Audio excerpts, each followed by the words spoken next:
പെരിന്തൽമണ്ണ ഏലംകുളം ഗ്രാമപഞ്ചായത്തിൽ UDF-ന് vice president സ്ഥാനവും നഷ്ടമായി. ചൊവ്വാഴ്ച നടന്ന അവിശ്വാസ പ്രമേയ വോട്ടെടുപ്പിൽ കോൺഗ്രസ് സ്വതന്ത്ര അംഗം രമ്യ മാണിത്തൊടി LDF-നെ പിന്തുണച്ചു. 9 അംഗങ്ങളുടെ പിന്തുണ ലഭിച്ചതോടെയാണ് UDF-ന് വൈസ് പ്രസിഡന്റ് സ്ഥാനവും നഷ്ടമായത്. തിങ്കളാഴ്ച അവിശ്വാസ പ്രമേയ ചർച്ചയെ തുടർന്ന് നടന്ന വോട്ടെടുപ്പിൽ കോൺഗ്രസിലെ പ്രസിഡന്റ് K. സുകുമാരന് സ്ഥാനം നഷ്ടമായിരുന്നു. ഇതോടെ EMS-ന്റെ ജന്മനാട്ടിൽ CPM-ന്റെ നേതൃത്വത്തിലുള്ള ഭരണമായി. പ്രസിഡന്റിനും വൈസ് പ്രസിഡന്റിനും എതിരെ 8 LDF അംഗങ്ങൾ കൊണ്ടുവന്ന അവിശ്വാസ പ്രമേയത്തെ കോൺഗ്രസ് സ്വതന്ത്ര അംഗം രമ്യ മാണിത്തൊടി പിന്തുണച്ചതോടെ ഏലംകുളം ഗ്രാമപഞ്ചായത്തിൽ UDF ഭരണം അവസാനിച്ചു. കഴിഞ്ഞ തെരഞ്ഞെടുപ്പിൽ ഇരു മുന്നണികൾക്കും 8 വീതം അംഗങ്ങളായി തുല്യതയിൽ എത്തിയപ്പോൾ നറുക്കെടുപ്പിലൂടെ UDF-ന് ഭരണം ലഭിക്കുകയായിരുന്നു. UDF ഭരണസമിതിക്കെതിരെ LDF നിരന്തരം സമരം നടത്തി.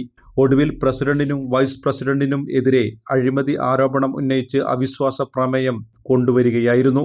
തിങ്കളാഴ്ച കോൺഗ്രസിലെ പ്രസിഡന്റ് C. സുകുമാരനെതിരെയുള്ള അവിശ്വാസ പ്രമേയ ചർച്ചയിൽ കോൺഗ്രസ് സ്വതന്ത്ര അംഗം രമ്യ മാണിത്തൊടി LDF പക്ഷത്തെ പിന്തുണച്ചിരുന്നു. ചൊവ്വാഴ്ച മുസ്ലിം ലീഗിലെ വൈസ് പ്രസിഡന്റ് K. ഹൈറുന്നിസയ്ക്ക് എതിരെയുള്ള അവിശ്വാസ പ്രമേയത്തിൽ നടന്ന ചർച്ചയിലും രമ്യ മാണിത്തൊടി LDF-നെ അനുകൂലിച്ചു.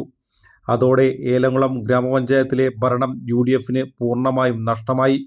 ഭരണം തിരിച്ചുപിടിച്ച LDF അംഗങ്ങളും പ്രവർത്തകരും ഗ്രാമപഞ്ചായത്ത് ഓഫീസിനു മുന്നിൽ പടക്കം പൊട്ടിച്ചും പായസം വിതരണം ചെയ്തും വിജയം ആഘോഷിച്ചു. ആഹ്ലാദ പ്രകടനവും നടത്തി.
ചമഞ്ഞൊരുങ്ങാം ചമയത്തിനൊപ്പം.